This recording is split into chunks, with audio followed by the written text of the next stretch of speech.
And if we are all ready, we can go ahead and grab our remotes and we will press play at the same time on the count of 3. Is everyone ready? Yes, ma'am. Yes. All right, Hunter, you're ready too? Yep, and I have the timer ready. Perfect. So we're going to go ahead. 1, 2, 3. And we do not skip any recaps.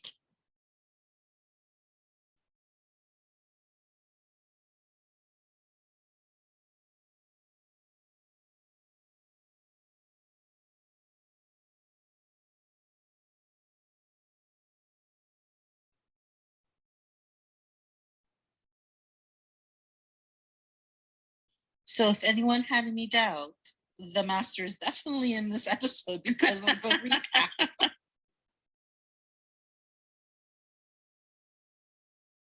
Yeah, I was like, oh no, this guy again. Oh, by the way, John. you just hate fun, John. That's what it is. You just hate fun. I'm excited. It's my guy. You love Xander. I do. I even showed a picture of him to my grandma, and she also agrees. So get off my back, And guys. he's a twin, so cuteness time too. You Oh, didn't he know is cute. No one said he's. identical. Yeah, no one's argued that he's not cute. He's definitely. Oh, Regina is. Debatable. I think I have a prediction. Okay. Go ahead. I think that Xander and Willow are going to end up together. Oh, really? Okay. Yep. I feel like that's one of the most obvious things about the show, but like we could totally be wrong. Willow could totally do that. Not Lee, and not Lee really just that sent me great of a barking prediction. faces on that. Yeah, Willow can do that. Willow could absolutely be better. Regina, I'm gonna What are you gonna do? Huh? I'm gonna beat you up, girlfriend. I know where you live. I don't know. I'm on Regina's team. No, you don't. That wasn't quite a cartwheel. It's okay. Agree to disagree. It's all good.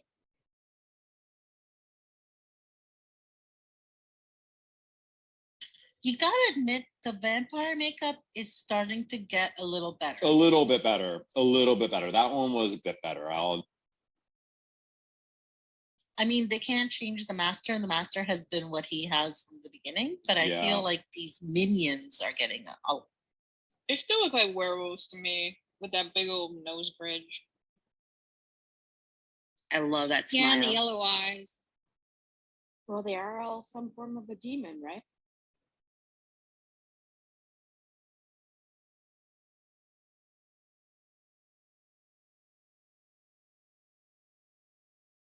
I mean, the eyes are fine. It's just, I mean, all the iterations. I do like those front teeth that they have.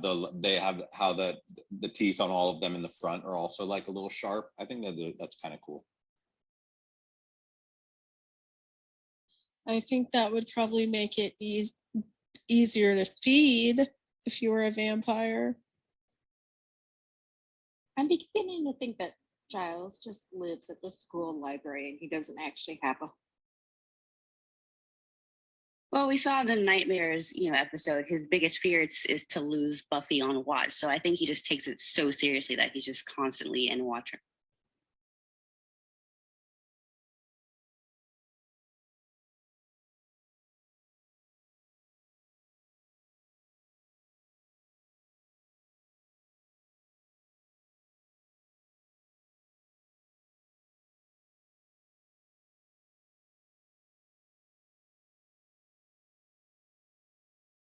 So on top of having to deal with master, they also have earthquakes in Sunnydale.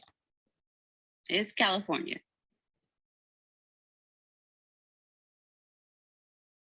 And the hell math. I love we're saying the same thing. Oh, and look who the source of the earthquake is. Oh, is he trying to bust out? No, it's just an earthquake. he's That's so to say, I don't extra. think he's love not it. the source. I don't You're think right. the He's source. I not the think source. he's just No, you're right. You're right. Yeah. It's kind of, this character is kind of comical. Yeah. I sort of see it now, Regina. I see what you're liking. I love Okay. it. What do you think? What do you think? Yeah, but I would rather see him on like a full-on sketch comedy show rather than in this series. That would be so amazing. I'm sorry. I thought you were saying you wanted him to put the character in a sketch comedy in this show. Like, how do they get him on stage? Just turn up the camp to 11.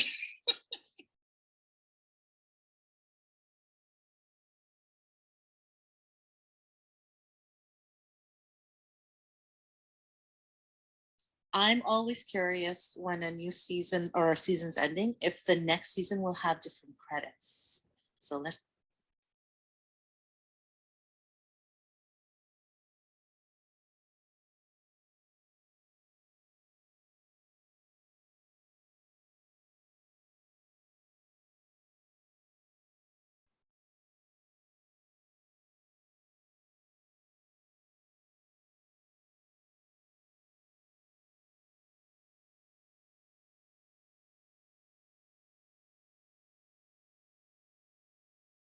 Oh no, did his pretty like library keepsakes get all broken?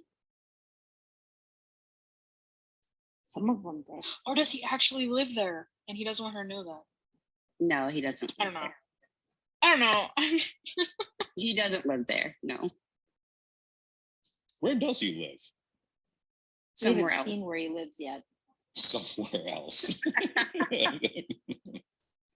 We haven't seen that. That's why I was saying I'm starting to think he lives in this library. You know, in elementary school, I used to think that my teachers actually lived at the school. So one day when I found out that they actually don't and they go to actual homes where they live, it was a culture shock for me. So that's how I feel right now with Giles. I just assume he lives in the library at this point. And when we see his humble abode one day, it's going to be a culture shock for me as well. I want that female teacher to come back. I liked her.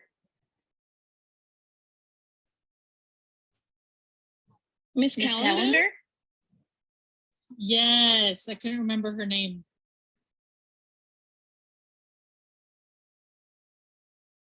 We need more computer classes, MJ. Very true. Age of the Nerds, baby, if anybody knows the reference.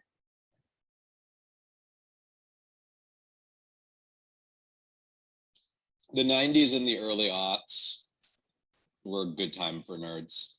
Willow Yeah. kind of skedaddled out of there.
I just can't get the pack out of my head, that episode. Mm-hmm. Relax. Oh my god. See, I've been disliking Xander since the first episode. Okay, where were y'all at? Right. Right. That's because you have no taste sometimes, Regina. Yeah. Do not slander my taste. Okay, you're. At least we can Don't agree on Don't Angel. slander her Xander. Hey, She's been all Poet Look at didn't that. even know it. I really wish they would have just been boy-girl besties. I would have went with him to a dance. Xander, He's Well, nice. needs. She turned him Xander needs to down, get a so clue. they kind of are. See, Hunter, you get it. You get it.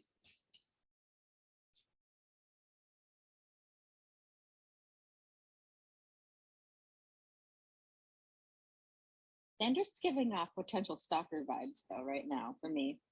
I We're don't gonna handle Always has rejection been.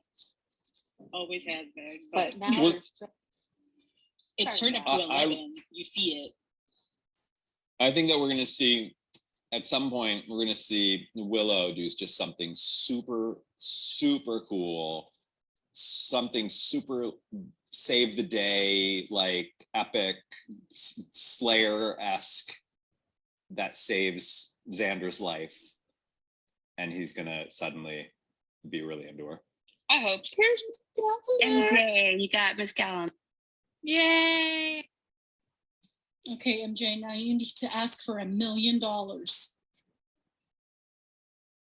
Yes. Who does Giles need to see so badly?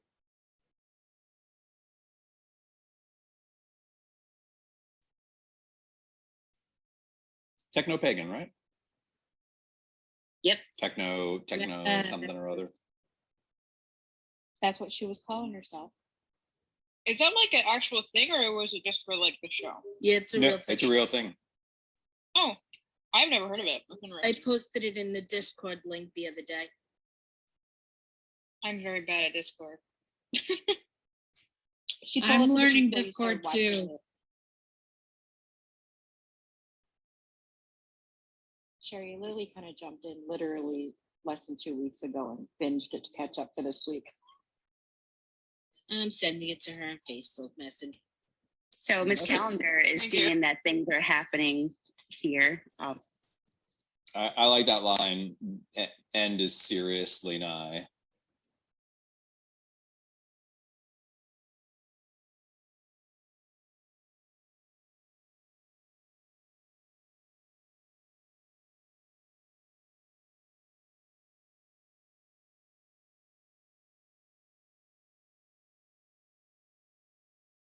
Giles is going to lose his mind here.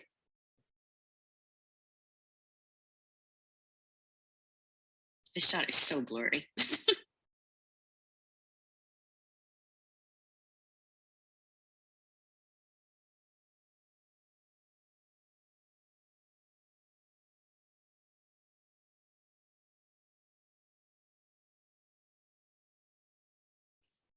That's a You should make a vampire. good That's a vampire. vampire, straight up.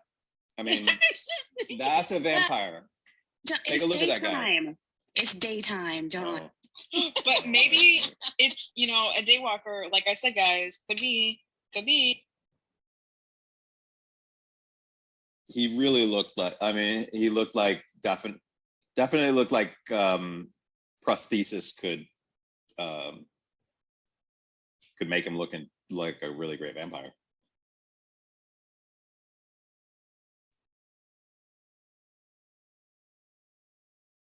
That's not a number, sir.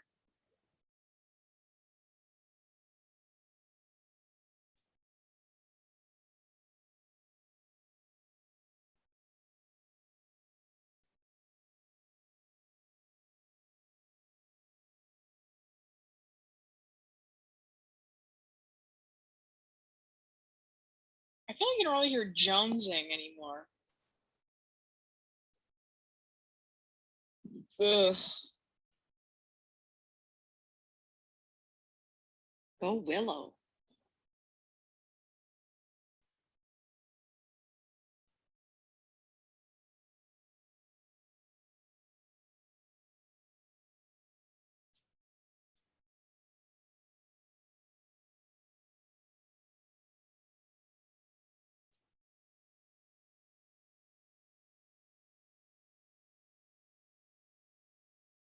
Wait, so did he just realize that she likes him?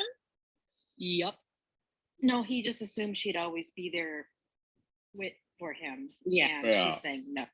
Yeah, she's like, I'm not Back. gonna Ugh, be he your. likes country music? Oh, It's like I Hermione and the didn't want to Weasel. say it, Cherry. He said country music. I is don't think he pain. likes it. I think he said he's just going to listen to it because it's the music of pain. that is true.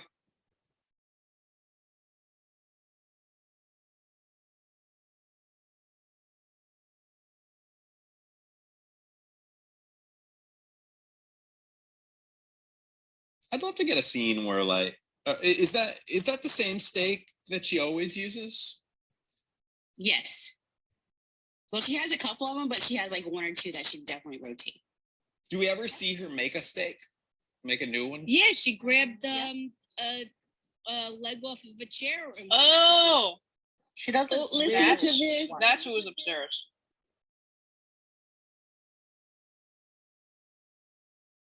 You think Angel would like sense that she's there? No.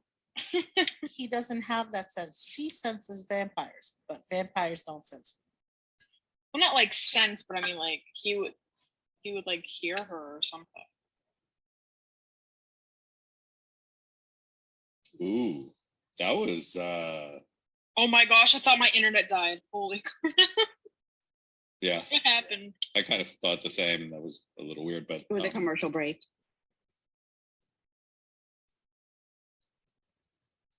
that's pretty intense, by the way. Does he have an actual t-shirt on? Or is that still a tank top? This is a good scene.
Whoa.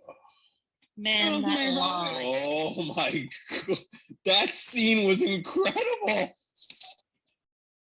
Oh, Good episode. I'm fully emotional right now. As you should. Oh. Sean. Yeah. That was amazing. That was an awesome scene. Right? Just wait. SMG is always awesome in these kind of scenes. She's just real. I think it's the first I time. mean, we get to I have a see hunch that she'll be fine, but you know, that's just a. I mean, the whole group, we were all just dead silent during that. I mean, wow. Oh, was amazing. That her performance was incredible. Now you have to remember she wasn't a soap opera before this. Like she's a really great actress. So Right. you know, she can carry it. And then the tears in but her it wasn't just soap opera acting. I mean, it was like it's like little nuances in her performance that was really great. The way she said, like, I don't want to die. Like it was Right, because I think sometimes with watching these actors, we forget the age of the people they're supposed to be portraying. So when she says, I'm 16, it kind of really hits you too. Yeah. I love this scene between her and her mom because she's so desperately trying to get her mom to take her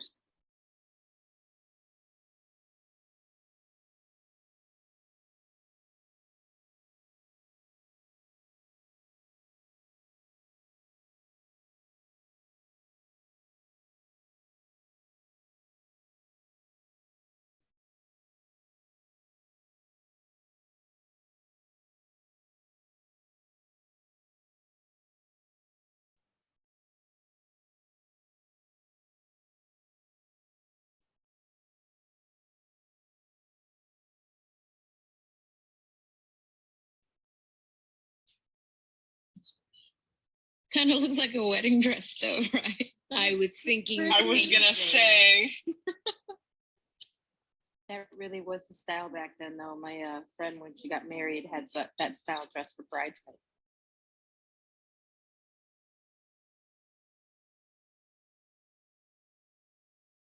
Sorry, I was crunching. Did you just say my name? No, I said when my friend got married, Oh, she there we go. had that style dress for the bridesmaids. I was just saying how that style was like big back in the late 90s. I've never been to a school dance. That's sad. What? Also, Like prom COVID or was because of COVID, so I didn't have that either. Oh, Did you hear what she said? Her mom said, I had my whole life to look forward to. And Buffy said, must be. Yeah, and before she said, I can't go to the dance, her mom said, well, of course you can. Is it written somewhere? It's like, well, actually, Yeah.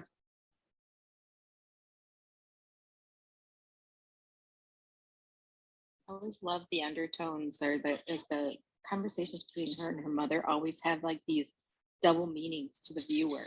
yeah, that was a really good scene. Cordelia and Willow are getting along. I know. I'm shocked. I don't think they're watching TV. No. I knew it. Nobody saw the handprint on the television. Oh my gosh. Well, yeah, I saw.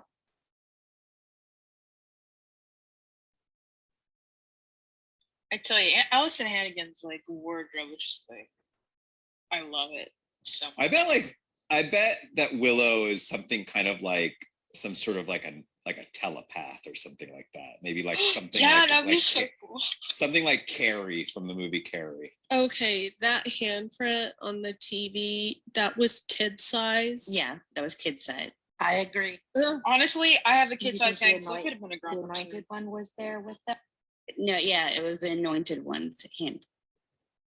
Oh. Yeah, I was just gonna say, like, did we all just Willow. the anointed one? I thought the anointed one was the kid from the dream episode until the recap. So Oh, this is good too. So many good. Or scenes like in it. Fire, or like the Drew Barrymore character in Firestarter. Maybe she's a pirate. She's a pirate. I haven't seen that either.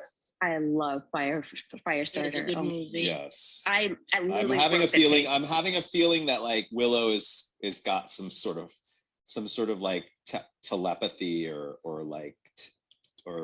telekinesis or something like It's gonna that, be like a Final Destination situation. or pyrokinesis. When Willow's emotional, Pyrokinesis. when Willow's emotional, Oh everyone my should gosh, be. Willow's killing me.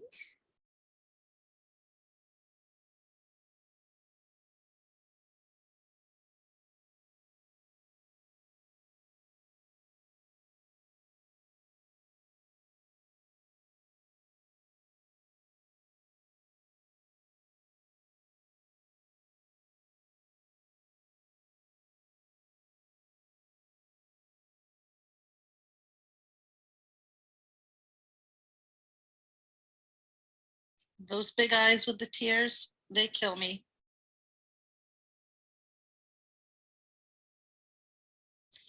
Tears don't really do it for me. For me, it's more the content of what the character is saying. Well, she said in that But there- scene, like, now it wasn't our world anymore. They made it their world and they had fun. Yeah. And like the fact The that, content was pretty Yeah. powerful too. Yeah. yeah. Oh yeah. I mean, no, I'm not saying that wasn't powerful. I'm just saying the tears aren't really what. Right. Oh, We were I talking also- over that much. Oh, I just noticed they were dead in broad daylight.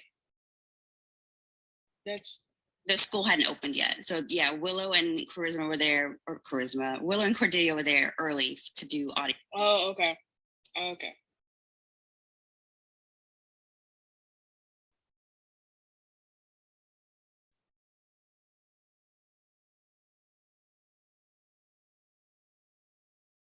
Wow. So she knows what a vampire slayer is.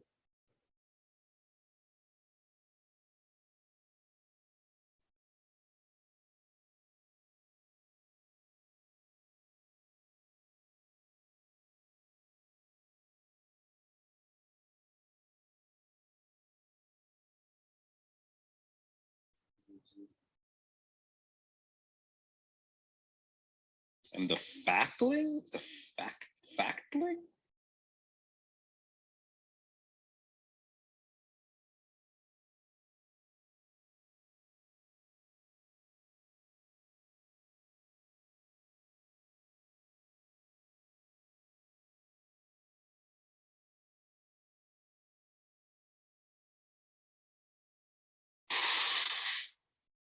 Oh.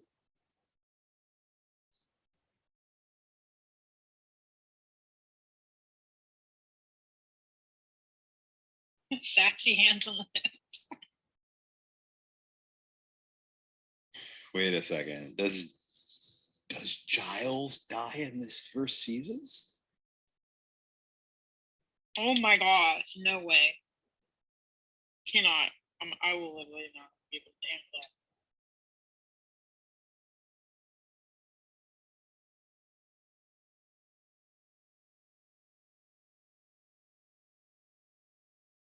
Knockout number 4. Okay, so he won't die. Unless that kills him. You could always wake up. Yeah, I mean, if she had been like, Buffy, you broke his neck. He's dead.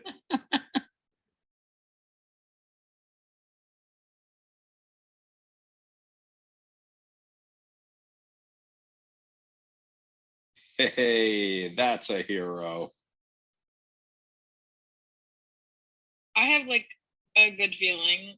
I'm starting to be. Feeling that What's the name of the techno pagan character again? Miss Calendar. Miss Calendar. Miss Calendar. I'm starting to see I'm starting to see Jenny Calendar in some Buffy the Vampire Slayer posters. I'm thinking she's going to be a character in the next season.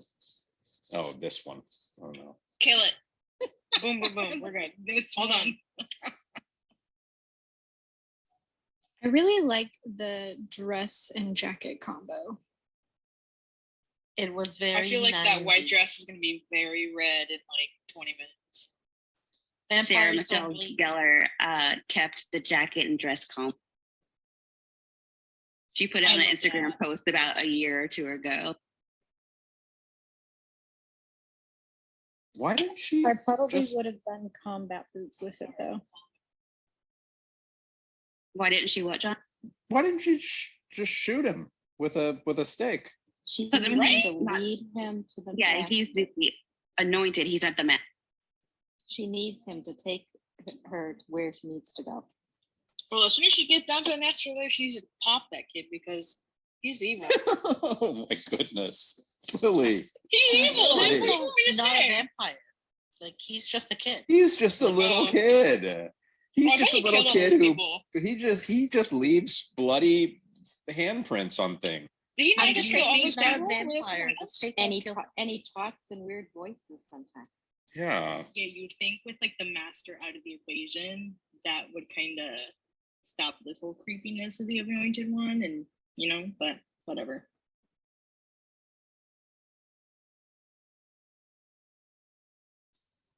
I mean, Sorry, guys. I thought he was like the murderer. Okay. Well, I mean, come on. but the kid's seen some things that may affect him later in life, and he may become a serial killer or something. So Hypnotherapy. maybe Just it's Yeah. just hypnotize him and get best to take him out now. How does he know where he lives? He's Child been with them the whole time. I Oh, mean, you just the Kindle. Sorry, wrong one. the fact that they're telling us that the master is going to kill her is really the scariest part of this, because the really prophecy seems to be the biggest bad here in this episode, because it's hard to imagine that goofy dude actually killing her.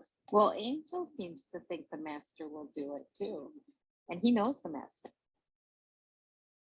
That's rude.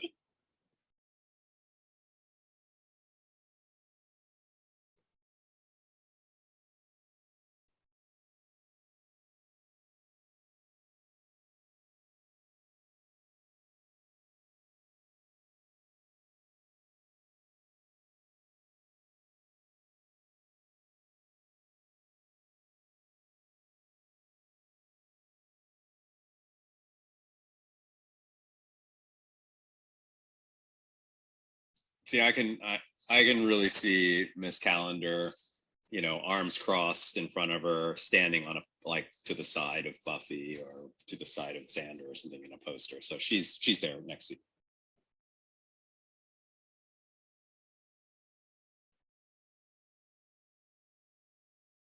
Buffy in the middle, and maybe Oh, that was she's a nice transition. 2 or 3 down.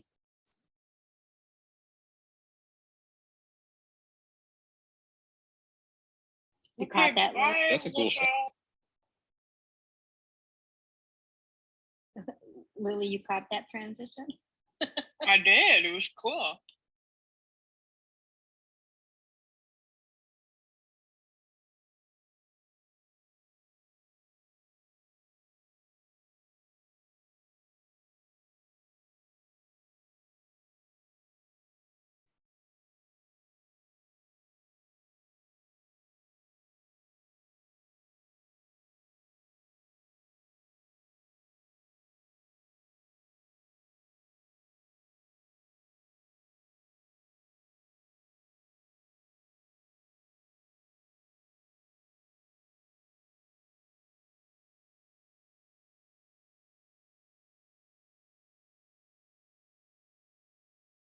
He kind of looks like a albino Grinch.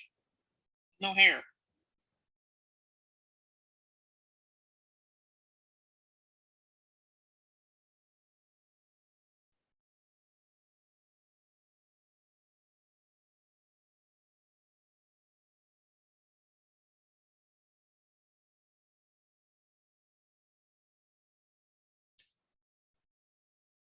She's a slayer, though. He's the master. What if Xander saying you should have eaten before you left is foreshadowing, and somehow Angel's gonna do something to this master and absorb his powers or something, and close the hell mouth forever. I don't know.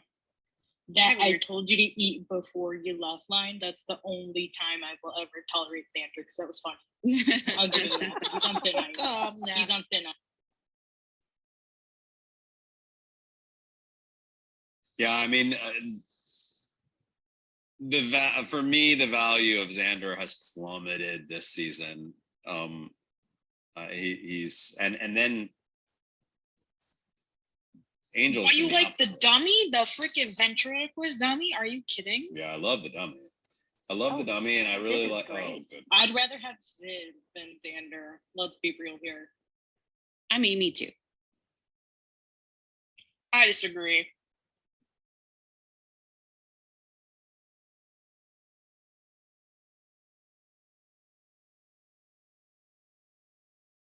It's interesting that the vampires in this series kind of have zombie-esque aspects to them. You mean when they're stalking up there?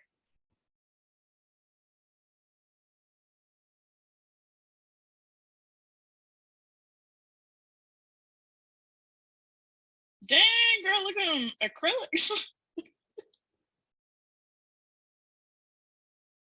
So he has the power over her. Mm-hmm. I think he has that same power over his vampire minions too. It's why there's also. Are we gonna get some cool Slayer skills? Did you hear that?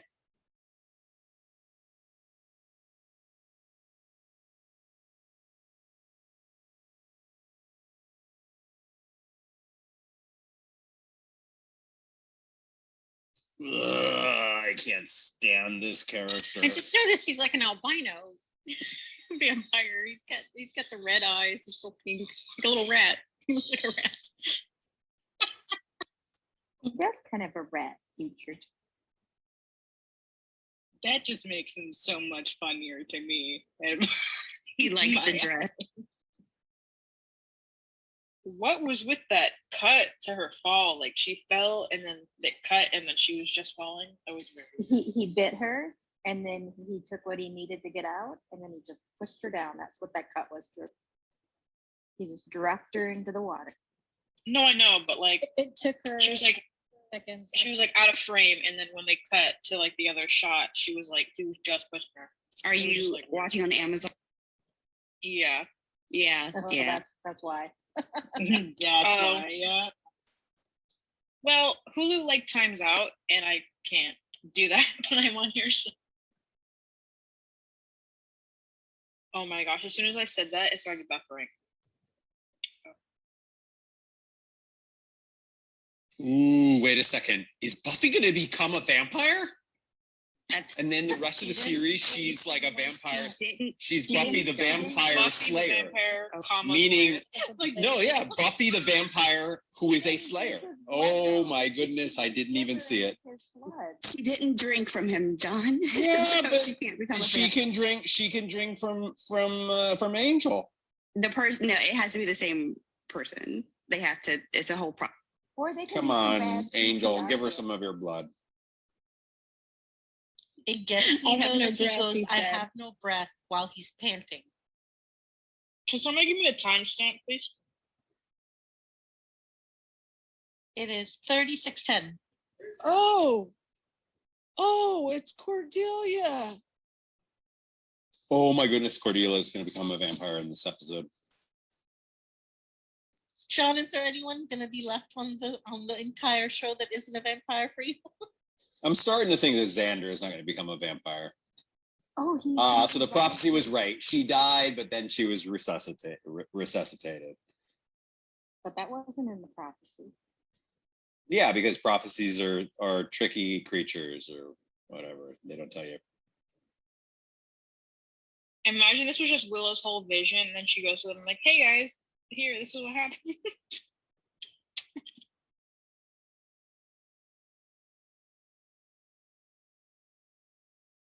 Ooh. Okay, maybe Cordelia is going to become part of the Scooby Gang. She finally got her driver's license, apparently. Yeah, she finally got her driver's license, apparently. What did I tell you? She was going to be one of them. I like it. True. She took a shortcut to the library. What's happening? And she says, "Gas."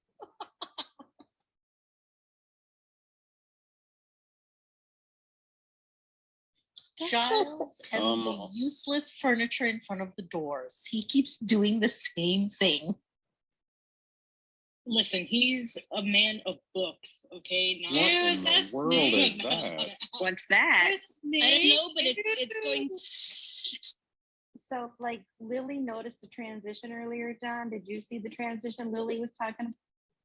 From No. library to where the master was?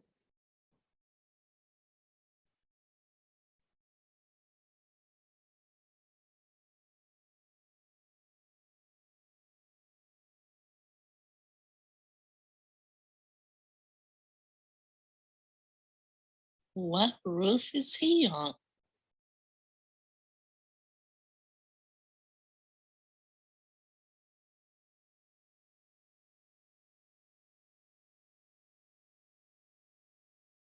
She's a vampire. So is there Scotch Guard on that dress? Because it's still like immaculately white. The back of it looks very dirty. Oh my though. gosh. I totally thought she was gonna do that turn around and her face was gonna be like a vampire, but it wasn't. She's not a vampire. You know what? Let us have our weird theories, I guys. mean, you can, but like, she's not a vampire. You can be loud and wrong. It's okay. Yes, Lee, you are so right on this. The music. Hey, awesome. The song from the rep. Lee had just sent me a message saying the music coming up. It's so good. So My episode keeps We buffering. need some backflips. We need some cartwheels. Oh look, Just kick a him bad over. guy.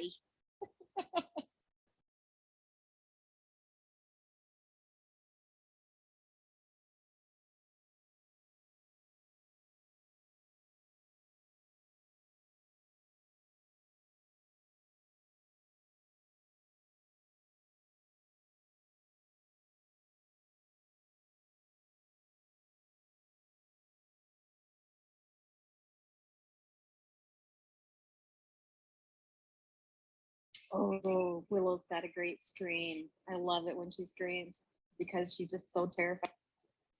Where are you guys at?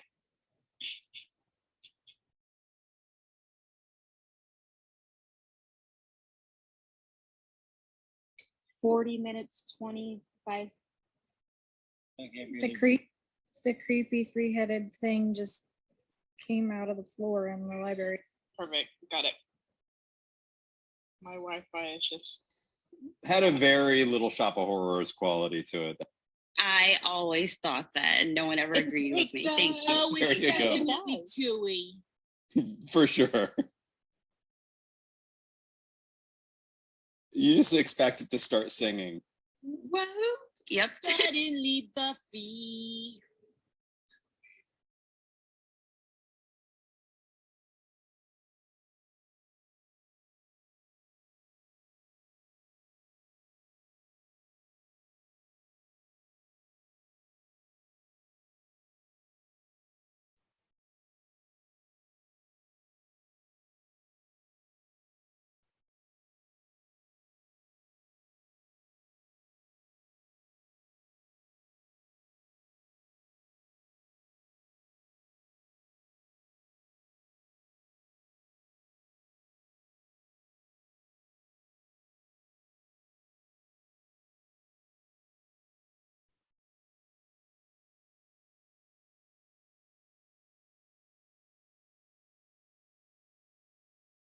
There's your kicks, John.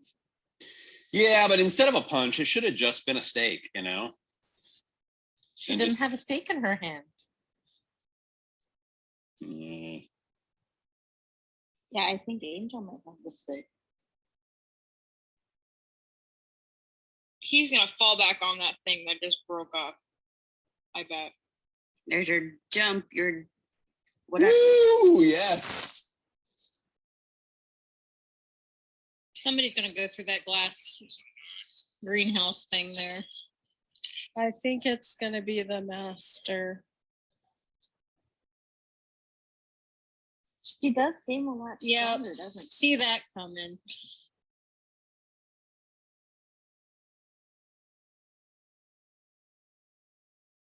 Bye-bye. Yes. Yes. Ooh. Uh, Was I right? Were some people happy? Yes. I felt pretty confident that that character just cannot hold another season. Yeah, no. I'm gonna miss seeing his pleather fit. His Oh, pleather look at us jacket. hanging out with His the custom Scooby pleather. Doo gang. Will there be a new Skeleton, I thought all the will there be a new vampires- master each season? I love that there's an instrumental version of the theme song playing through this. Yeah, it's beautiful.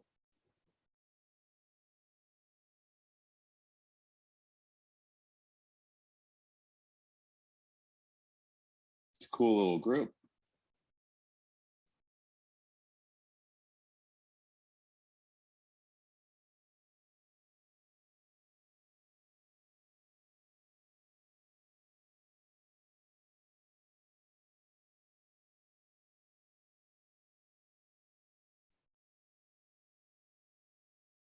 A science classroom, right? They Yes. string him up and put it, and then next shot he's just in a science classroom. The anatomy of a vampire just on the wall.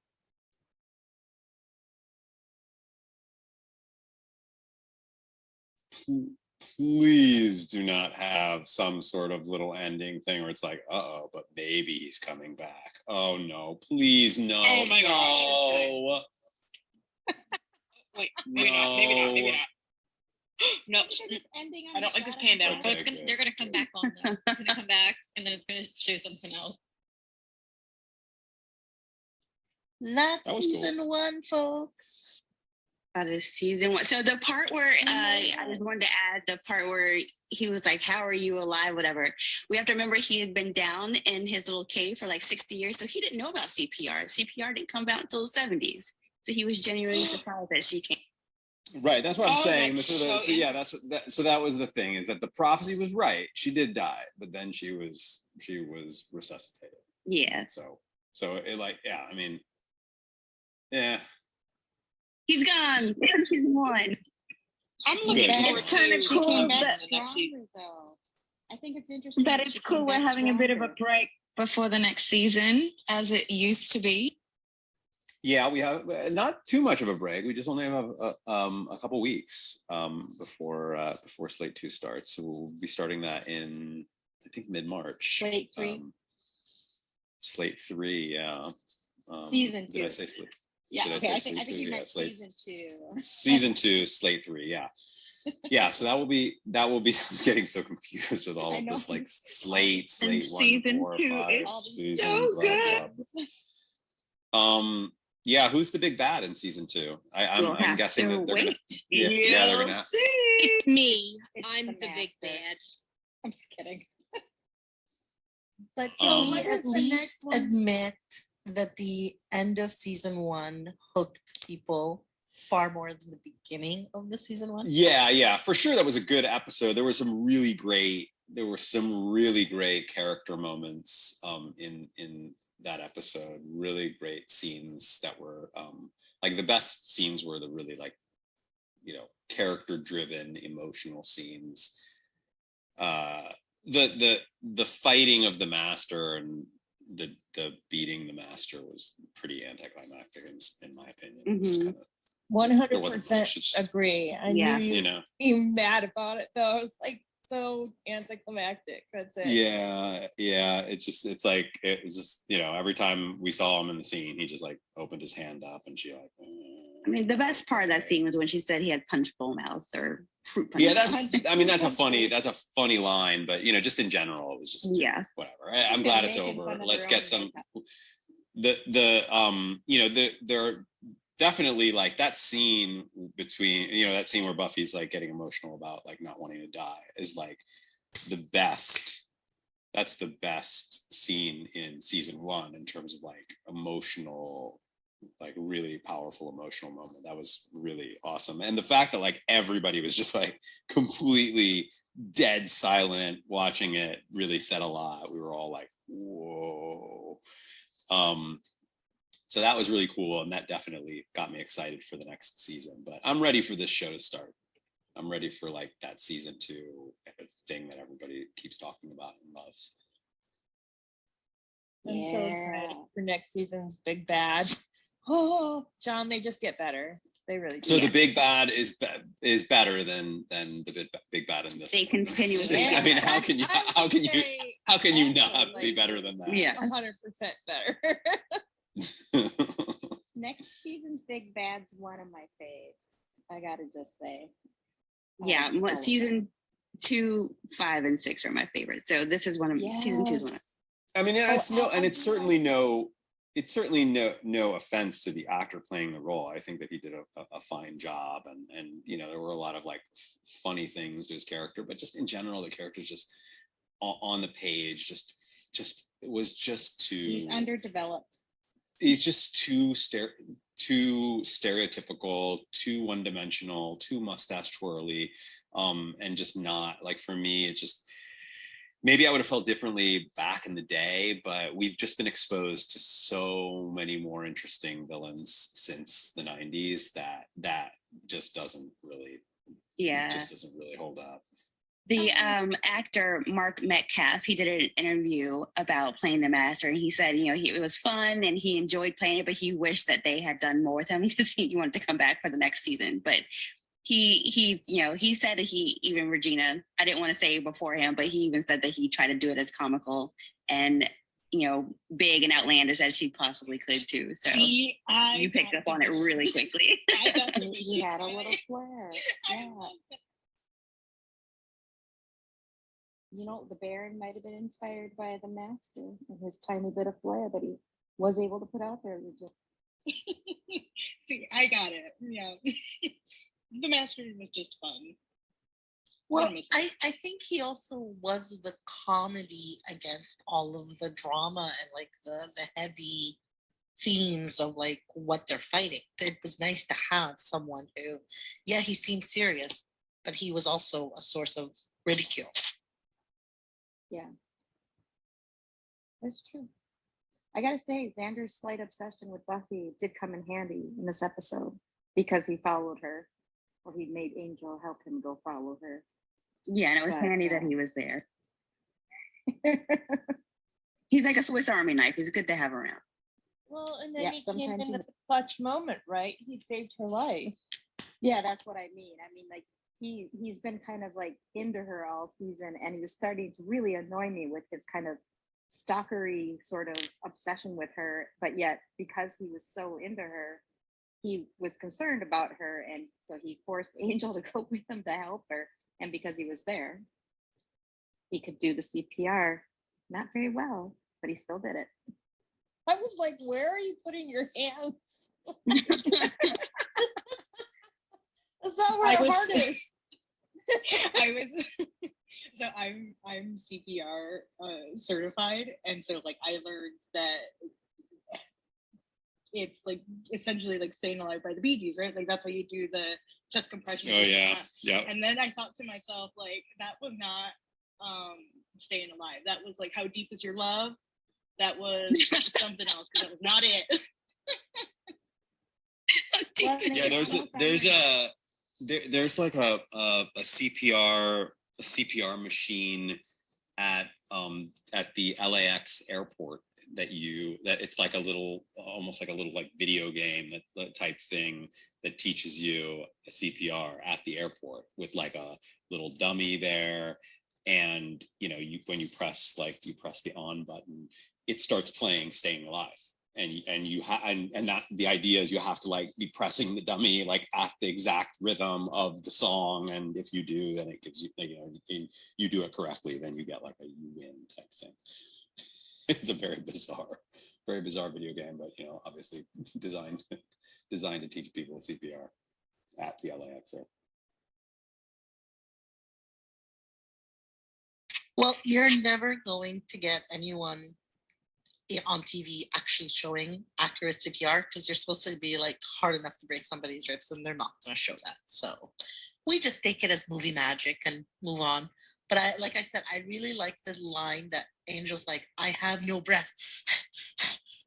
Like, so why are you painting? I don't understand if you have no breath.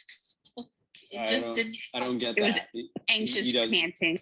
He doesn't have breath because he's a vampire and he's undead, or just because he's dead. They don't have to breathe, so it's like they don't have to breathe, so they don't really have. But it always seems like they do breathe. But he's trying to claim he couldn't do CPR because he has no actual breath. That's what and so it's just funny because he really was panting as he picked her up. He's like, Buffy. And then, yeah, he looks like he's breathing, but then the next line is, I have no breath. So then Xander has to save her. With anxiety panting, like a puppy. Yeah. Wow. Like some vampire mythologies will explain that vampires do that out of habit more than necessity. So it's like, depending, I don't know, I can't even remember. So if you were to like, if he were to like sigh at like a really bad joke, for example, like no real breath would come out. No actual air would come out. It's just like he's just like imitating the look of a sigh. Yeah, that's the supposed aspect of these vampires. I don't know if that's.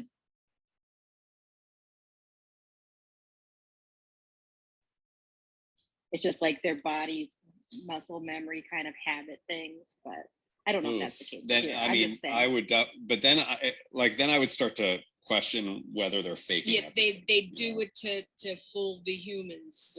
Right. But then I start asking, like, are you faking the love that you're showing for this other human character? Like when you get into like all of these like Anne Rice type vampires that are like so seductive and whatnot, and it's like clear, like, oh, you don't really, you're just going through the motions. And that's how I might feel about Angel, I guess, if I thought like, oh, you're not actually really breathing. But Angel has a soul. Remember, he's cursed with a soul. Does he have lungs? He has feelings again. Does he have lungs? Because if he has lungs and he has a soul, then he should be able to breathe. Like, even if he doesn't need to, he should just be able to actually like So breathe air the soul in makes you and be then able to bring it out. breathe. Well, this, I mean, I'm just saying that if he has lungs, this like then whether he needs the oxygen to stay alive, obviously he's dead, so he doesn't need that oxygen to stay alive. He can still cause the muscles, the undead muscles, to contract in the same way that he can cause his undead legs to move. Right. And if they expand and contract, they can bring air in and then they can bring air out. Oh my goodness. In fact, it would end up likely being like total oxygen, right? Because if he's dead, then he'd be bringing oxygen in. He wouldn't be turning it into carbon dioxide. He would just be expelling the oxygen right back out, which would actually be what would be actually more needed. Okay, so if we're talking about anatomy, do they have lungs? That's what he was just saying. Well, I mean, that's my question. I mean, do they have eyes? They have eyes, they have hands, they have fingers, they seem to have fingernails that, by the way, can seem to be able to grow if you're down in a dungeon type area for long enough. They grow into like kind of pointy, sharp fingernails, right? They have hair, which is keratin, right? Like, so like their hair grows. Do they need a haircut? I don't know. But they do seem to have all these other organs that we're seeing and whatnot. Skin, the largest organ in the human body. They have skin. They have a working do they like, not stomach too? Yeah, do they not have? I don't know if it's working, but I would imagine that they have it, I guess, is the point. But And like, if they it's can move their magical. hand, then they should be able to move their lungs as well. It's magical. Clarification, you What guys, happens when you they know, drink all this blood? Where's it like? I just want to say I was not saying that that's Buffy the Vampire Slayer mythology. I was saying on another one that I do, that's their explanation. I don't know what it would be for this. I don't even know if I remember if they ever explain it here. I was just giving an example. Well, I'm really Just into this to be idea, clear. this theory that the title Buffy the Vampire Slayer is a hidden title, and that at the very end of the season, it's revealed the entire time that Buffy the Vampire Slayer is Buffy the Vampire, who is a slayer. I mean, I But love they'd have to be a wordplay, Daywalker. so I'm on board with that. Okay, good. I'm not saying it's coming now. I'm saying that, like, this is this is more the long game. We're talking about like season 7, it becomes a vampire, and then it becomes like, wow, Buffy the Vampire Slayer as well. There needs to be a comma there for Yeah, your Buffy the vampire Buffy the Slayer. Vampire, comma, Slayer. Slayer. Yeah. Either way, you're hooked, right? Yeah, for sure. I can't wait for season 2. This is, I mean, I also like, I mean, even with some of the stinkers in this season, you totally develop a relationship to these characters. They're now your friends. So yeah, of course you want to see what's going to happen. Yeah, no, that's what I said the very first episode. They just grow on you and you love them. And did you guys notice that the group grew? Yes, Yeah. totally. So I we wanted them had all. calendars. I wanted them to all just cross their arms in front of them and all just like stand slightly off. Slightly like one leg back. You a want a little bit, superhero poster? all Like all a facing Wakanda the, Forever all, pose, or yeah, all facing the camera. In like a V formation, or like a backwards V formation, with Buffy at the front, but she doesn't have her arms crossed. She's standing dead center, arms down, both of them in fists. Maybe she's got a stake in each one of them, and maybe her head's just like slightly cocked to the side, and she's just staring you down in the camera. wow. But all the others are in a V outward, and they're all arms crossed in front of them, each with their legs kind of like one leg back, and they're all looking in the camera, all of them. Calendar, Cordelia, Willow's about to throw a fireball at you because she's definitely a pyrokinetic. I'm guessing. I'm just feeling. She's definitely. I'm guessing. So she's Mary, no did you longer ever see- going to be a vampire, is what you're saying. She's now gonna No, be a I don't even pyrokinetic. know if Xander's going to be a vampire at this point. I think I'm going to backpedal a bit on Xander. He doesn't seem now like I feel like Xander is gonna kind of continue to flounder, trying to find his place in all of this. I like that the show Something is that very you're warming up character-driven. to this character, John? Who, Xander? Yeah. Well, I mean, I don't really love the Xander character anymore. But I mean, he's part of the group, so of course I'm like invested in finding what happens. But he's sort of I don't know. He's not nearly as interesting to me as Angel is now, and certainly not anywhere as interesting as Willow and Buffy. He's no. After this season, I'm still not there with Xander. I'm still not there. I think that the pack definitely like really did affect my feelings about the character. But like that wasn't their fault, and he didn't even do anything either. Yeah, but he But he would have. But like. But he also. But my main thing is that he can. My main weird thing about it is that he can still remember it. You know what I mean? That he remembers all that. You know. That's the part. Like. Well, it was embarrassing. I mean, I would want to have amnesia after that too. That's and he pretends like he does it. Yes. But, yeah, exactly. Right. He I want to definitely see that character. I want to see that character in therapy. You know. But. Could it be that he repressed it? Like he remembered Maybe. it after, but he's actively repressing it for the. And also, he doesn't want them to know that he remembers, because then it would be more awkward between them. Like, oh, I remember what you did, and you also know what you did. So like, so it's just like, I don't remember. I know you know, but like, we're just never gonna have to think about it ever. I mean, I don't it'd be know. awkward if they all like I'm trying knew to. about it. Like, knew I'm they trying knew to put about my finger on like what it is about his character that I just don't really love. I think he's just a little too. He's a little too eager or something. Yeah, he is a little too eager, and that's He's a what I little bit mean of an as eager well. beaver. He's a He little gives too me much of an eager He gives me beaver. that stalker vibe in season 1 that I don't like. Well, it sounds like just- you said season 1, so it sounds like maybe he grows a bit. Well, that's Which what would we've be watched. That's what we've watched so far.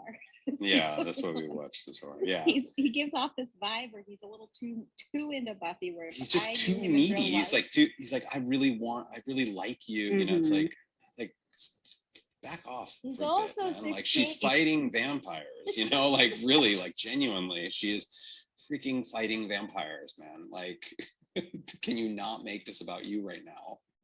but he's also a teenage boy, so it's kind of like you almost like, as an adult, I almost could say, okay, he's just got these crazy hormones. He's at that age where some Yeah, that's boys just true. get way girl crazy. That's and true. That obsessive is true. about things. So it's kind of like, do you forgive him because we have to remember he is a 16-year-old boy and not an adult? But you know yet? what? Yeah, yes, we can forgive him, but I mean, you know, we can also be annoyed with the way, you know, adolescents, you know, behave and whatnot. I mean, that kind of behavior is annoying. Also, like, I remember it in myself, and so part of it is my own sort of annoyance with, you know, who I was at that age. You know, I recognize that teenagers are teenagers and they're annoying and whatnot. But In watching this, it's so easy to sometimes forget how old the characters are supposed to be because they're dealing with somewhat of adult type things, right, in what they're fighting.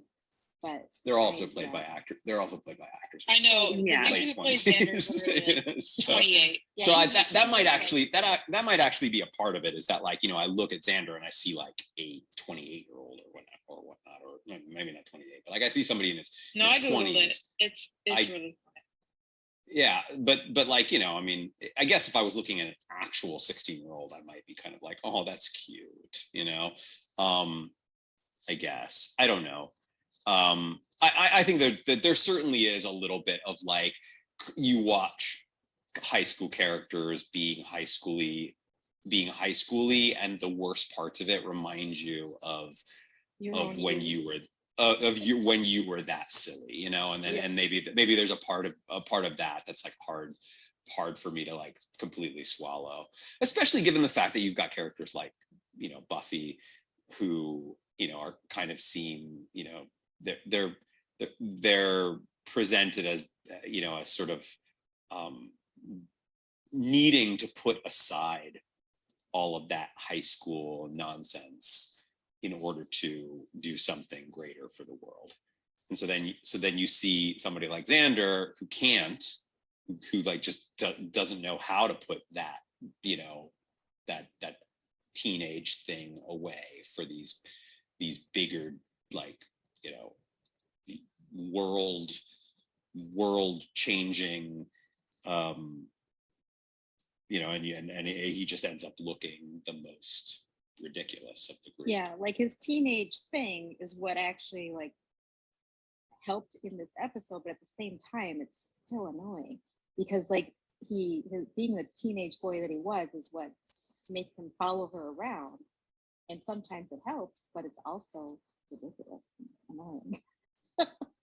Yeah, it's true, but you know that you make a really good point, which is that like high school boys are they I mean they're going through that thing. Hormones like kick in really early for boys, and they do kind of just get like I mean, that's obviously generalizing, but like, you know, for the most part, that is what Xander is supposed to represent. He's supposed to represent that like that Slightly weird boy kind of, yeah, that weird boy mush brain that happens when, you know, all you can think about is girls. And it's especially apparent in this because the girl that he is feeling that way for has these massive things that she has to deal with that are like way more important than going to the dance with you, you know, or dating you. Yeah, and so but like she's still boy crazy. Like he's watching her. You're talking about how she's got that, but he's watching her moon over Angel. So even though she's dealing with these really big things, he's also thinking, well, why couldn't she feel that way about me? Yeah, Like, and he's a vampire, and that's resentment too. So yeah.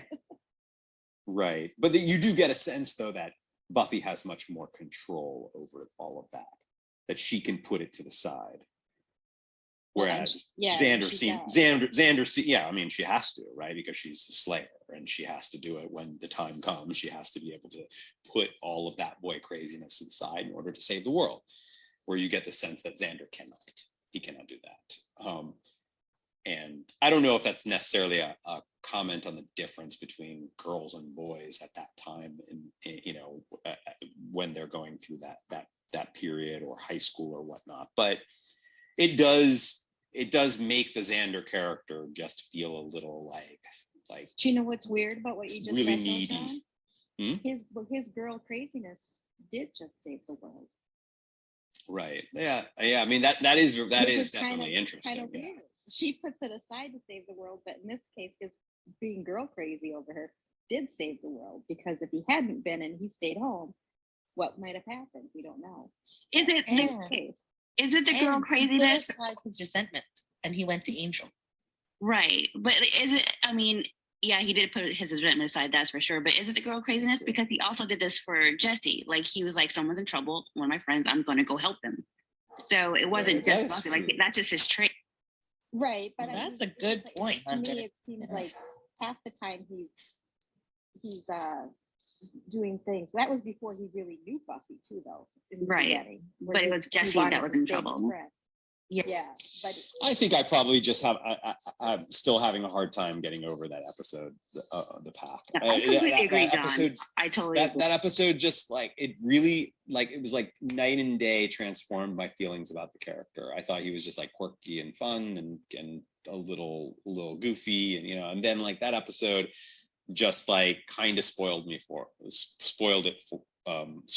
for me, and I haven't really been able to get it back. Do you think the writers did that intentionally, though? They took the character that seems like they would never do anything bad, and they had them do something horrible. I Like don't know. Xander I mean, I don't know if that's like a good. I don't, maybe, but I don't know if that's a good thing, if that's a good thing to do to a character, if you want me to like your character.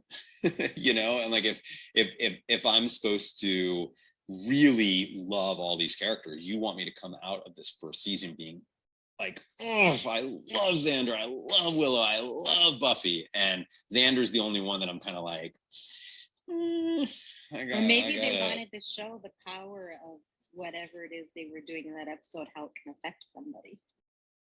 And so they take this kind of innocent, goofy guy, and he turns into this not so innocent guy. But then when the power of whatever took him over is gone, he's back to his obnoxious, goofy guy. Maybe that's. I gotta disagree with you on that one, Chris. I actually think I remember I don't like that. I don't like the way he is in that episode either. No, but I remember us discussing in that episode that it actually went to show that things are underneath. There is that two-sided to every soul and every. Yes. And I think that intellectually, that's very, very cool concept, and I understand it, and that makes total sense. But from a story perspective, it does just hurt. I can't help that. You know, I you know, then now can't stop thinking about the dark side of Xander. Well, And I I will need say more now. that each of these characters has a really great arc. I think they do over the course of the whole show. They do a really great job with how they grow. And but anyway, I'm going to say goodnight. I'm glad that you guys enjoyed it, and I'm looking forward to watching season 2 with you. It's gonna be fun. Gonna be I'm also fun. going to say goodnight, guys. So, Night, ya. Lily. Night, Lily. Night, Lily. Thanks Thanks for joining us. Yeah, John, Yeah. it does show the dark side, but at the same time, it shows us that when he's not possessed by some hyena demon, he suppresses his dark side. He's just little goody, goofy Xander instead. Right. Yeah, that's true. I guess. I don't know how to feel about it all. I know it's but tough. I do know that. But I do truly know that. I truly know from the bottom of my heart that Willow can shoot fireballs. Fireball. Do you know what? I just am can't feeling a wait for? pyrokinetic. I'm feeling like Drew Barrymore. Yeah, fire starter. I can't wait to see how Cordelia factors into this group because she is Cordelia and she's just the worst. So how is that all going to work out? I'm so excited. Didn't for you that. just love how she like stood around, and when they were like, let's go to the dance, she decided to go to the dance with them? Yeah, she did. Yeah. Yay! And she's Personal not growth. Cordelia this episode. So it makes you wonder, she doesn't have to be such a mean girl. Maybe the whole vampire experience kind of tamed her a little bit. And the last one when, Buffy saved her from the invisible person. So, because she was talking, even at the beginning of this episode, her and Willow were having a conversation about stuff. So I could see her becoming the she ends up being the the popularity specialist of the team. She's the one that gets them into some exclusive party that they can't get into, where there are some vampires there that they need to get. She's almost she's that's her superhero contribution to the team, is that she's the popular girl who can get them into popular circles that they need. Valuable? I don't know. We'll see. That's an interesting I mean, in theory. high school it would be. Yeah. It feels like in high school you kind of would need somebody like a Cordelia to help you navigate some of the more. I can even see her saying that, look, you guys, I know that I'm not Slayer material, and you have every reason to want to reject me from your group, but I can get you places that you cannot get without me. And then Giles is like, she's right. She's right. She's right. She's right about that. Is that your Giles impression? Do it again. Can you clean your glasses while you say that? Yeah. He's like, Buffy, she's right. She's right about that. She's When right. we She's start right. Buffy season 2 for the next Buffy. slate, I want you to do the preamble in the Giles Buffy. voice. Oh yes. Buffy, The Bu- Giles voice. Buffy. John, I think you need to make a video of yourself as Giles, and as you're talking seriously to everybody, you take your glasses off, you pick up the tail of your shirt, and you clean your glasses while you're discussing whatever it is, and then you put them back on. Yes. I Yes. pay some serious corn for this. And maybe he even maybe he even pulls out some sort of like codex, and he's like talking about how like Cordelia is like in the prophecy, you know, that she's like she will open up some sort of strange gate of something, and then they're like, oh, they're talking about this sorority that we need to get into. I'm telling you, this whole thing doesn't work out for you. Whatever it is, like I'm telling you, start a cameo and just do season like Buffy impressions. I will pay. Can you pre-record a preamble? This is only Giles for voice Remarcus. Only for Remarcus. I do not hawk my wares anywhere else. I mean, I don't know about all of you, but I feel privileged right there. Right, I felt special. Yes. That needs to be a perk, a Remarcus perk. That's just so hilarious. Oh, I just. We have to, you know, if you love the Giles character, we have to at some point get into Ted Lasso, because the actor is in Ted Lasso, and he is just the opposite. He's just the absolute 100% opposite of who he is on this show. I don't know. And my it's heart amazing. hates him. Oh no, it's What's great, up? Hunter. It's really great because one, Oh, he doesn't look exactly the same because he's much older. Yeah, But he's much older. You would love it. He's awesome. The actor is so awesome, but he is just the worst, the absolute worst. What is this? Ted Lasso. It's why Ted Lasso. It's why in the early part of this season when he came on screen, I asked John if he recognized him from Ted Lasso, because when I saw him on Ted Lasso, I was like, no way, it's Giles. So I John might have a he's reverse older. reaction. He's older, so there's that part of it. But like really mostly I was like, oh my goodness, yes, that's him, you know, because he's just his whole vibe, everything about him is just like 100% different. He's just the biggest, he's just awful, you know, in that show, in like in a really fun to hate way. Yeah. But I need to look this up. So you like it's the best show. MJ, we'll reverse reaction that I did. We'll probably get into a watch of Ted Lasso at some point. I'd love for it to get a little bit further, like maybe another season before we would start it, so that we have enough to like really sink our teeth into, because there's only been 2 seasons of the show. But it's just so darn good. It's really good. This is a recent one then. It's on Apple.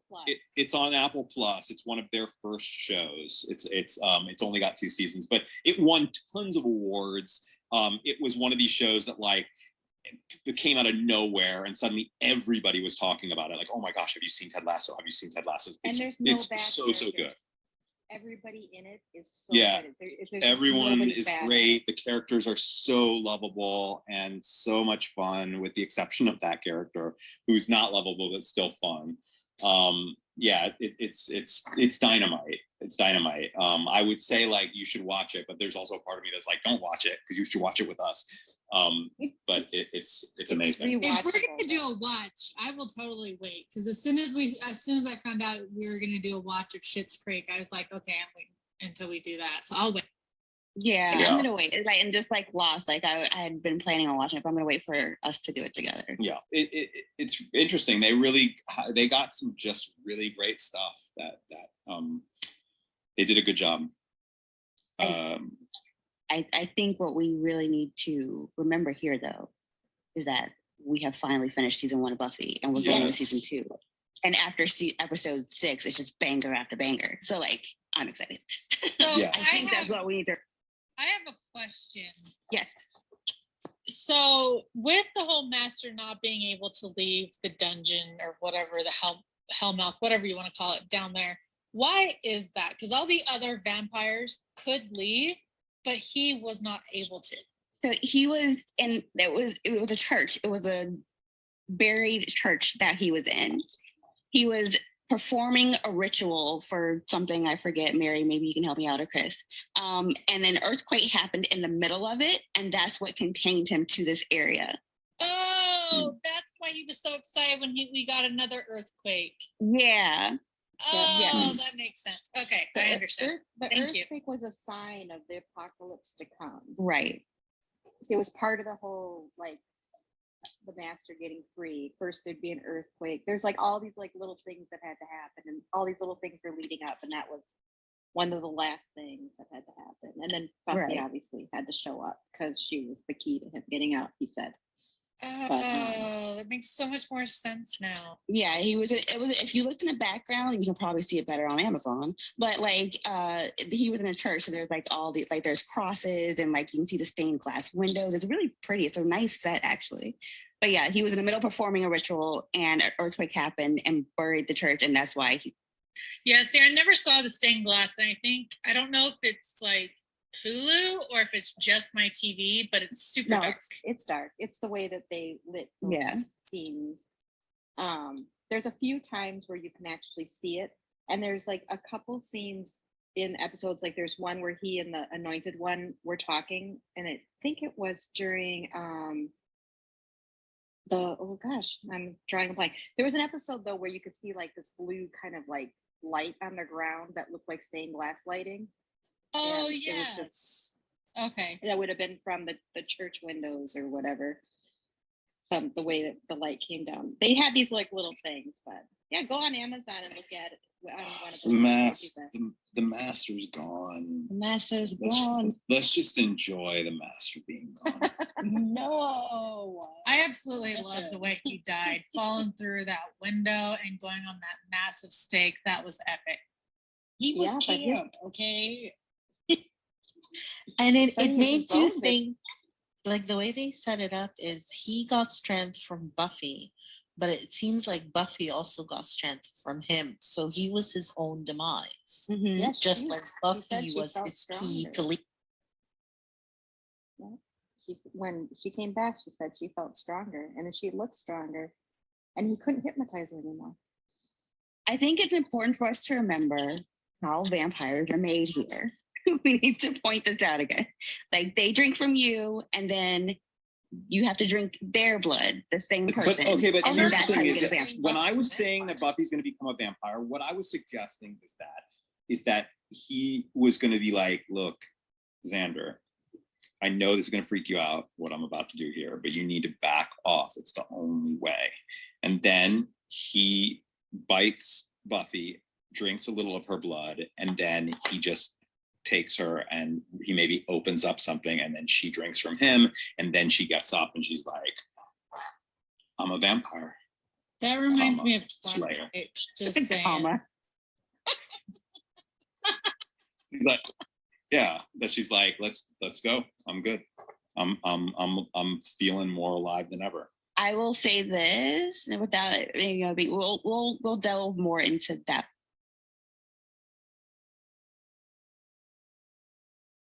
So here's my question for you, John. Is Buffy turning into a vampire something that would be considered jumping the shark?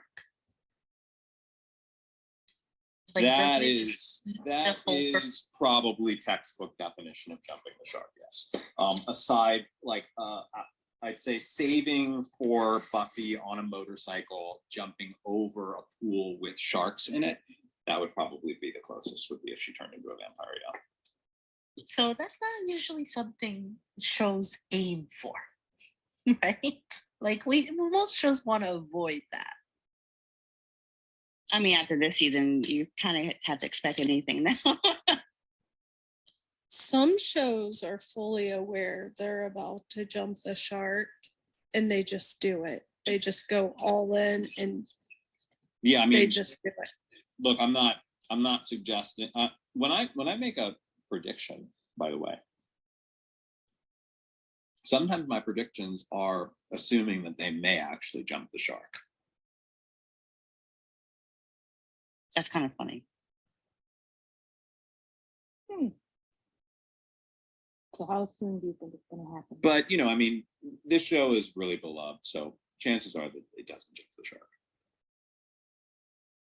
But I think that if I'll backpedal a bit on that. It depends on how they do it. If they did it in the right way, that she could potentially become a vampire. If they did it in a very particular way, like for example, if this new Vampire Slayer series that's been talked about takes, if at the very beginning of the series, the Slayer becomes a vampire, like on the first episode, I could be down with that. It'd be interesting. If the Slayer became if the Slayer becomes a vampire, though, let's say that did happen, wouldn't the new Slayer just come along and slay the old Slayer that's now a vampire? That would be a cool story. That could be a very cool story where you have these two characters who are like, at odds with one another, maybe need to work together at times, maybe are, one's running from the other, I mean, that could be very interesting. I mean, because maybe I'm the sorry, Slayer that's now the vampire became a vampire could still be a slayer of vampires if that was the route they chose to go. But then they would also be a target of whoever the new Slayer was. Mm-hmm. Yeah, could be a very interesting story if it was done right. Because then you'd have two characters who kind of both think that they're the Slayer. One of them needs to kill the other because it doesn't, it isn't the Slayer. But they're both technically Slayers in some way, and they both have some aspects of their job that do align. I mean, if written right, that could have some very interesting, some really interesting conflict and dynamics. So if they made a new show that way, it could be kind of interesting, I suppose. Just weird. Weird to me. I mean, it depends on how it would be written, modern television stories can do weird stuff like that now, where you could even have like half of the series following the new Slayer and half of the series following the vampire Slayer, and both of them have their own story arcs, and they're maybe the new unvampire Slayer is stalking the other Slayer. The other Slayer is like constantly eluding them. It could be really interesting, and then you create this dramatic pinnacle with the two characters finally converging. That could be very interesting if it was done. Maybe you should pitch that to the studio, John. What I said, I only hawk my wares here. So we're needing a fan fiction site, part to our app now, and so that you can hawk all of your wares. Yeah. That sounds so gross. Hawk. Like that just sounds like you're hawking up a loogie or something. Well, I am very excited about next season. It sounds like it's the season that really, made the show what it was. But I do feel like this episode is probably what had people say, I'm coming back for another season, because this episode was really strong. This one and the puppet show for me. Yeah, really. Puppet people show, who came in the end of the season definitely got hooked with the Witch, Puppet Show, Prophecy Girl, and what was another one? And the one with Angel, where we kind of get where it was just called Angel. The episode. Oh, and Angel, and the episode Angel. Those were the 4 episodes this season out of 12 that I thought were really, really strong. The other ones I thought were like kind of fun for me to like make jokes with you all and watch together as like a community, but like I wouldn't really consider it to be like great television. But your favorite scene came out of mind, out of sight so far out of all the ones you said. That scene where that slow motion revolving. Yeah, where I she wouldn't call comes- that a scene. I'd call that a shot. But Oh, yeah, it's Oh, so shot. beautiful. That's what I mean. That's your favorite shot Yeah. seems to be out of that. yeah, yes. Although, but a shot isn't enough to make an episode for me. But yeah, it's a gorgeous shot. Yeah. Right? I love that shot so much. I rewatch that thing.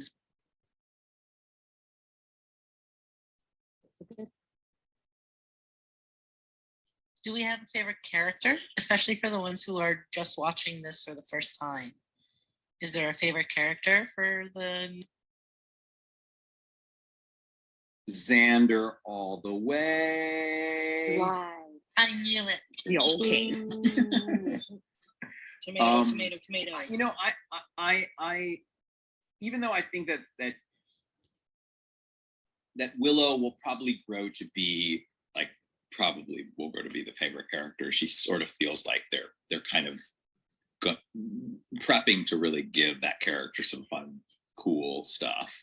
I do think that there's going to be a scene where Buffy and Willow are fighting together, like actually like back to back, with a circle of vampires around them, and they're both back to back, fists in the air. But admittedly, I mean, Buffy is my favorite character. She's just great. she's the heart of the show, and there's a reason why the show is so loved, and it's because of the title character is an awesome character. Regina, you were gonna, or not Regina, sorry, Kendra, you were gonna say somebody. I thought I saw you.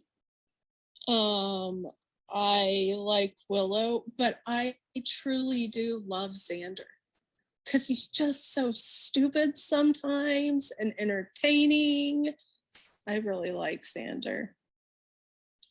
But I like Willow as well. And I have a feeling, as much as I hate her right now, Cordelia is going to be my favorite by the end.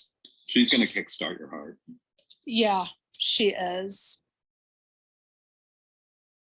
Until she becomes a vampire. Nobody's saying Giles? Nobody's in love with Giles? I was just gonna say, like, I'm in between Buffy and Giles. I find Giles to be a very underappreciated character, and he can be very sassy. I think his humor is a bit more subtle in a sense. It's just he's fun. I love Giles. I think he's an amazing watcher. But I also have to agree with John. Buffy is the heart of the show, and I love the way that Sarah Michelle Gellar plays Buffy, kind of playing that sort of teenage naivete in a sense, but also carrying this great responsibility of being the vampire slayer and having these very great dramatic moments. It's awesome. It's awesome. So it's between Buffy and Giles for me. But I mean, I don't really have a problem with most of the characters. Like Willow's great too. I find Cordelia funny as well. I think Charisma Carpenter plays her very well. Yeah, Xander, we know my feelings on Xander, so let's not go there. But other than that, yeah. I want to guess that MJ. This show's is just a Miss lot of Calendar. fun. Oh, sorry, Regina. I What want was to that? guess that MJ is Miss Calendar because she wanted her back. I like her. Like, I don't know if I would say she's my favorite. I would say I don't really have a favorite because they each have their own unique qualities that just make it, what it is. I do really, really, really, really like Miss Calendar, and I do want to see her and Giles get together because I think that would be epic. They're so cute together. Before or after they turn to vampires?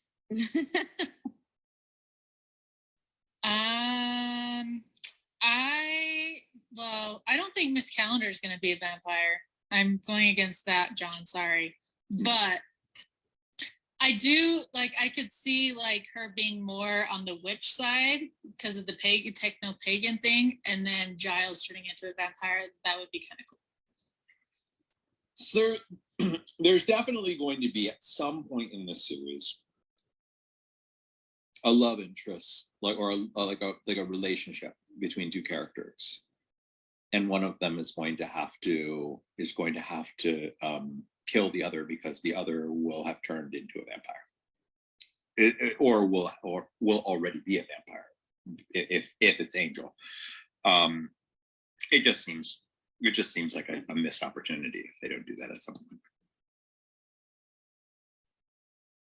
Shelley, Nancy, you guys in yet? Still out? There will be a lot of tears though when that happens, you know, and maybe even the vampire of the two of them will be like, do it. You don't think there would be like cheers? We wouldn't be. What? So you think it's going to be full on tears? No tears. Yeah, I think it's gonna be sad. It's gonna be very sad. It's gonna be really heartbreaking. And I think the vampire of the two of them is gonna be like, you have to do this. You have to do this. Go. It's like stick it in. No. There were different parts of this one that hit you right in the feels. Oh my gosh. Yeah, like I know we talked about the Buffy scene a lot, but the Willow one also got me. Yes, yeah, I was admittedly talking in the first half of that, so I didn't allow it to really like sink deep into me. I think it would have, but it is true. Like I don't really. It was not the tears that got me in the scene with Buffy. Like for me, tears are like. Yeah, no, I agree with you, John, but it was the tears after what was said. Like, it's just so. I definitely want you to watch that again. You just want to hug her and hold her and be like, it's going to be okay. Especially because, like, I completely get how powerful Buffy's speech is, but Buffy's the strong one. Whereas Willow is the quiet sidekick who always supports, but I think that's the reason why it isn't as effective for me, because to see the strong one, not like when a strong one shows their vulnerability in that way, man, that's like devastating. Yeah, when the weak one shows their vulnerability, you're like, you're weak. You're kind of weak and scared already. Like, I mean, I feel for you, but it doesn't feel particularly new. I think, I agree with you, but I think it was, for me, Willow's scene was just the way she described what she saw. Yeah. Well, but definitely watch it. Super powerful. Because also super powerful. It's really powerful because this, like, right before that, Buffy quits. Like, Buffy is like, no. Like, Buffy has her emotional scene and she basically quits, goes home, is all sad, puts on the dress, like, you know, sort of woe is me. And then gets the call from Willow, goes over to Willow and realizes in that conversation with Willow what she has to do, that like quitting is not the option, because look at her friend who basically levels with her and says, they did this, they made it fun, they made our world their world, and everything's falling apart. And so that's the moment she decides to, that's why it's so important, because she makes the decision in that moment with Willow to go do what she needs to do and sacrifice herself. So it was very, very, very hero's journey. I mean, those are all like very classic, like done a million times in stories, points on the hero's journey, right? Like where it's like they receive a call to heroism, they reject the call. No, I'm not ready for it. I don't want to do this, you know. And then there's usually big scene where they, you know, have a revelation of some kind, usually in a discussion with somebody, and that's when they like answer the call. I mean, like that's exactly what happens in Star Wars, Skywalker.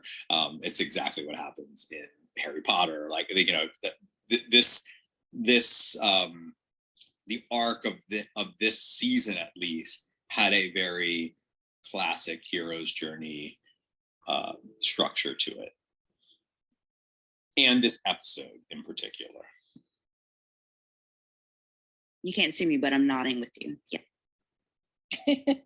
and you know that part, that particular part of the hero's journey, which this like you know they call it the call, and then it's followed by the refusal of the call. That actually happens that typically happens in the first act of a hero's journey story. So usually you'll see that happen in the first half hour of a big movie like Star Wars or whatnot. That's in fact when it happens in Star Wars, is like in the first part when It was Luke the is first still episode for this series. in yeah. But then that basically what I'm saying is that even though it happens here, this like kind of big, huge, like, no, I don't want to do this. I don't want to do this. This is not me. I quit. I'm not doing this. Even though that happens at the very end of this first season, her taking, like, coming back in the episode it does sort of set up future seasons as the next part of her journey. Yes. Because that moment, the refusal of the call, followed up by the answering of the call, which comes shortly after, that usually launches the character into act 2 of a movie of a book, in that sort of 3-part structure. So the fact that it comes at the very end of the season, and then in the episode it kind of makes this season and this particular episode the turning point from act 1 starting to move into act 2. And that's why I call it a prologue. But I would argue that she's been doing that all season. Yeah, she Every did it in the first time- episode. Yeah, every time Giles says to her, there's this danger, and she's like, I just want to date. I just Yeah. want to be a normal girl. Just Yeah, let yeah. me be. Yeah, And yeah, then of she course. always shows up and kills whatever needs to be killed. Yeah, of course. It's something. I mean, when I say that, it usually comes right at the end of the first act. I mean, that's obviously like every hero's journey kind of does it a little differently and puts it in a different place. Sometimes you will have constant refusal, right? Like you'll have something that like kind of looks a lot like that. Like the whole first act is like the character constantly being reminded that they have this big thing that they need to embrace and that they need to be a hero for. And they're constantly saying, no, I don't want to do this. Can't you hear me? I don't want to do this. And then it's the turning point into act 2 where they actually say, okay, yeah, I'm ready to do this. And that is what happens in this episode. You get the sense that like all of that, like, no, I don't want to, like suddenly,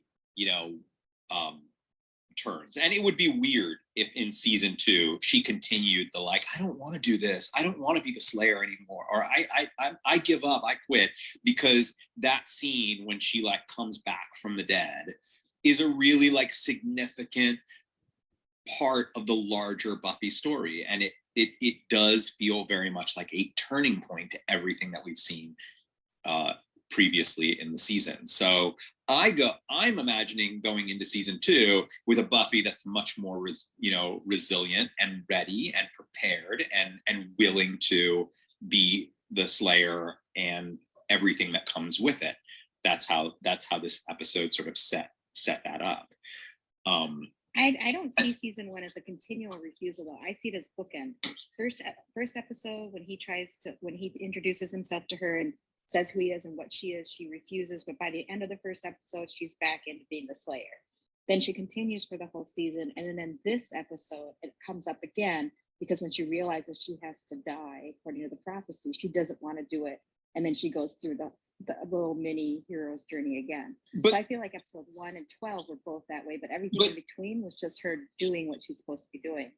Yeah, kind of. It still feels, season 1 still feels like very expositional. It does feel very much like a character who's like kind of trying to understand what all of this specifically means, and and there is very much a like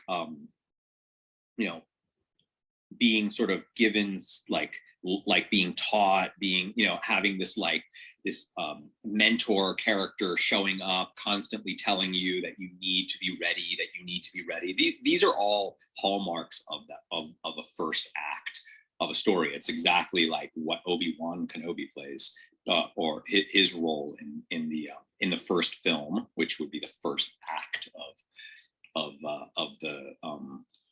the 3-part story, but also it's what he does a lot in the very beginning of the film, before they go into real action. I mean, obviously television show has to be much more active. So of course they're going to need to fill that first season with a lot of activeness.